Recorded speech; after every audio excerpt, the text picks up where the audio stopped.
Hello बच्चों, welcome back to शिवाय coaching centre. एक बार फिर से आपको शिवाय कोचिंग सेंटर में मैं पंकज स्वागत करता हूं। कल के जो लेक्चर था यानी कि टेंस पार्ट 1 में हमने सिंपल प्रेजेंट टेंस के एफर्मेटिव सेंटेंस के जो स्ट्रक्चर था उसको हमने पढ़ा। कहने का अर्थ है कि सब्जेक्ट, वर्ब और ऑब्जेक्ट को हमने क्या किया, बैठाना सीखे, उसको जोड़ने का काम हम लोगों ने शुरू किया। तो उस स्ट्रक्चर को एक बार छोटे से रिकैप कर देता हूँ, फिर आज आप जो है वो निगेटिव सेंटेंस जो है वो उसको हम लोग पढ़ेंगे। तो एफर्मेटिव में हमने क्या देखा था कि सब्जेक्ट प्लस V1 या V5 plus object. Subject V1 और V5 हम किसके साथ यूज करते हैं वो कल हम लोगों ने चर्चा किया था, जिसमें अगर सिंगुलर सब्जेक्ट है तो वर्ब का 5वां रूप यानी कि V5 यूज करते हैं। अगर सब्जेक्ट का जो हमारा सब्जेक्ट है वो प्लूरल हो तो हम उसमें V1 वर्ब का पहला रूप यूज करते हैं। तो ये हमने कल पढ़ा था। आज हमारा टॉपिक क्या है? आज हमारा टॉपिक है निगेटिव सेंटेंस। निगेटिव का मतलब होता है नकारात्मक, यानी कि ऐसा सेंटेंस जिसमें सेंटेंस में नहीं का उच्चारण हो। कहने का मतलब है कि आपके सेंटेंस में ऐसा लिखा हो, वह किताब नहीं पढ़ता है। ये वाला जो वर्ड है आपको इंडिकेट करेगा। वह गाना नहीं गाता है, ये वाले। तो इसको हम लोग इस स्ट्रक्चर को कैसे कंप्लीट करेंगे? तो सबसे पहले देखिए, सब्जेक्ट प्लस डू या डज। कल हम लोगों ने क्या पढ़ा था कि V1 या V5। अब उसी V5 के लिए हम लोग डू या डज का यूज करते हैं। सब्जेक्ट प्लस डू या does plus not plus V1। अब यहाँ पे इस सेंटेंस में हमें V5 का यूज नहीं करना है, हमको सिर्फ वर्ब का पहला रूप यूज करना है प्लस ऑब्जेक्ट। कहने का मतलब हो गया कि हमारे सेंटेंस में अब V5 का यूज नहीं होगा। उस V5 के लिए हम लोग डू या डज का यूज करते हैं। तो डू और डज हम किसके साथ यूज करते हैं? देखिए, डू में अगर हमारा सब्जेक्ट जो है वो प्लूरल हो तो उसमें हम लोग डू यूज करते हैं। जैसे कि देख लीजिए, यू, आई, वी, दे, और एक से ज़्यादा अगर नाम हो, राम एंड श्याम, मोहन एंड सोहन, तो उसमें हम लोग डू का यूज करते हैं। डज अगर हमारा सब्जेक्ट सिंगुलर सब्जेक्ट हो, जैसे ही, सी, इट, और सिंगुलर नाम हो, सिंगल नाम हो, तो हम उसके साथ क्या यूज करते हैं? डज का। अब देखिए, अब हम लोग इसको कन्वर्ट करते हैं इंग्लिश में, ट्रांसलेट करते हैं। वह किताब नहीं पढ़ता है, हमारा सब्जेक्ट क्या हो जाएगा? वह। इसे हम लोग क्या कहते हैं?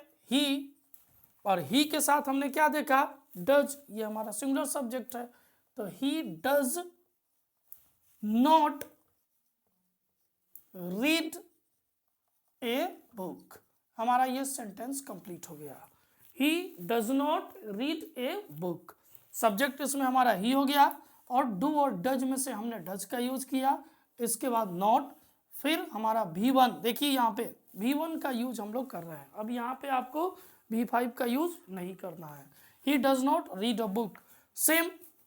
अब हम लोग यहाँ पे देखते हैं, देखो, मैं गाना नहीं गाता हूँ, तो आई के साथ हम लोग डू का यूज करेंगे। I do not sing a song. तो इस तरीके से अगर इसमें किसी भी तरीके की दिक्कत हो तो आप कमेंट जरूर कीजिए। अगर ना समझ में आया तो एक बार आप कमेंट जरूर कीजिए। चलिए देखिए, अभी हम लोगों ने निगेटिव सेंटेंस पढ़ा। अब हमारे पास में अगला जो सेंटेंस है वो है इंटेरोगेटिव सेंटेंस, यानी कि इसका मतलब हो गया कि प्रश्नवाचक वाक्य। अब हमारे पास क्वेश्चन भी, प्रश्न, जो इंटेरोगेटिव सेंटेंस है वो दो तरीके का आता है। अगर आपसे कोई पूछता है क्या आपने खाना खाया है, तो आप क्या बोलते हैं? हाँ। अगर आपसे कोई पूछता है कि क्या आप क्रिकेट खेलते हैं? हाँ। लेकिन जब अगर आपसे वही पूछ दे कि आप खाना क्यों खाते हैं, तो उसका जवाब आप जो है वो एक सेंटेंस में देते हैं।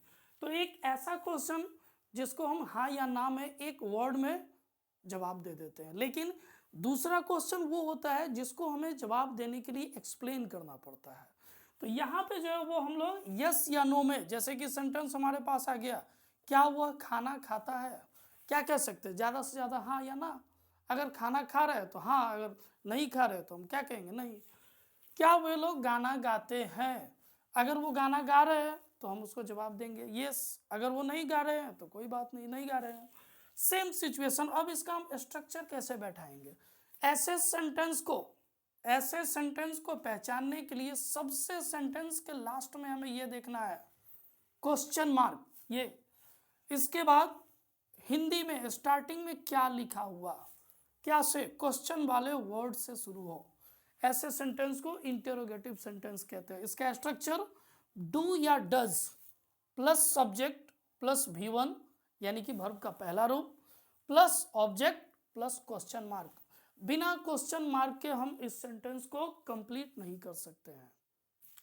अब इसमें डू या डज हम किसके साथ यूज करते हैं वो अभी जस्ट हम लोगों ने एक्सप्लेन किया इन निगेटिव वाले सेंटेंस में, कि अगर हमारा सब्जेक्ट जो है वो प्लूरल हो तो हम उसके साथ डू यूज करेंगे, अगर सिंगुलर हो तो हम उसके साथ डज यूज करेंगे। जैसे कि हमारे पास में सेंटेंस है क्या वह खाना खाता है, इसका मतलब क्या हो गया कि हमारे जो सेंटेंस का जो सब्जेक्ट है वो क्या है, सिंगुलर, वह।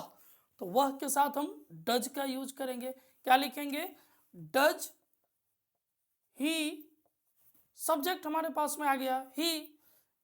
इसके बाद वर्ब जो है वो हमारा क्या हो जाएगा, खाता है। डज ही वर्ब का पहला रूप यूज करना है, ईट फूड, क्या वह खाना खाता है। हमारा सेंटेंस कंप्लीट हो गया। दूसरा सेंटेंस है क्या वे लोग गाना गाते हैं।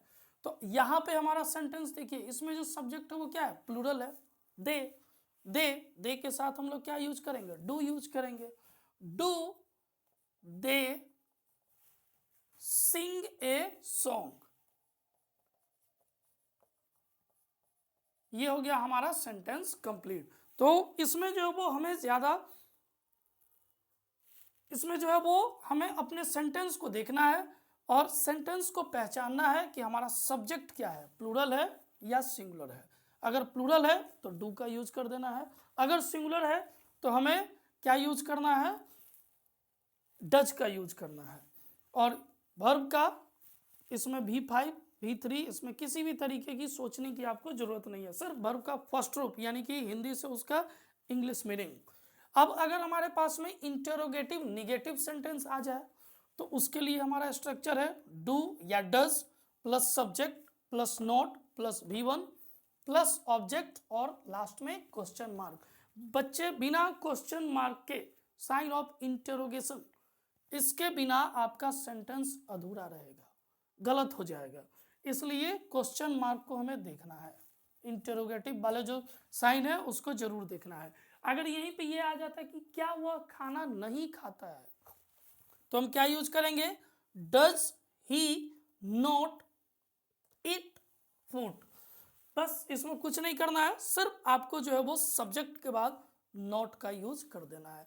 ये हो जाएगा हमारा इंटेरोगेटिव निगेटिव सेंटेंस। अभी हम लोगों ने इंटेरोगेटिव सेंटेंस को पढ़ा जिसका जो जवाब है, जो आप अगर आपसे कुछ पूछते हैं तो यस या नो में जवाब दे देते हैं। लेकिन अब जो हमारे पास में क्वेश्चन है WH क्वेश्चन, इसमें आपको जो है वो कुछ एक्सप्लेन करना होगा। अगर आपसे कोई पूछते हैं कि आप स्कूल क्यों जाते हैं तो हम उसको क्या जवाब देते हैं, भाई मैं पढ़ने के लिए जाता हूँ, वहाँ कुछ सीखने के लिए जाता हूँ। तो ये क्या हो गया, ये एक्सप्लेन हो गया। आपसे अगर कोई पूछता है कि आप भोजन क्यों करते हो तो आप क्या कहते हैं कि शरीर में एनर्जी के लिए हमें चाहिए, एनर्जी मिलेगा तो हम काम करेंगे, कार्य करेंगे। तो सेम यहाँ पे सेंटेंस है, यानी कि ऐसा सेंटेंस जिसको आपको कुछ जवाब देना हो तो एक सेंटेंस में या एक आप कह सकते हैं कि 2 3 4 सेंटेंस में भी आप जवाब दे सकते हैं।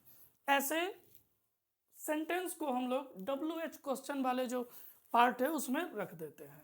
यहाँ पे WH इसलिए कहते हैं जैसे कि लगभग जितने भी क्वेश्चन वाले वर्ड है वो सारे WH से ही उसका स्टार्ट होता है। जैसे कि वाई, वेन, वेयर, ये सब जो वर्ड है वो WH से स्टार्ट होता है। तो ऐसे सेंटेंस को हम पहचानेंगे, वह क्यों गाना गाता है, वे लोग कब किताब पढ़ते हैं। इसमें जो वो क्वेश्चन वाले वर्ड बीच में आ गया, सेंटेंस के बीच में आ जाता है। ऐसे सेंटेंस का हम लोग स्ट्रक्चर कैसे बनाते हैं, WH क्वेश्चन वाले जो ये वर्ड है क्यों, कब, कहाँ, उसको जो है वो स्टार्ट में ही उसको लिखते हैं WH वाले वर्ड।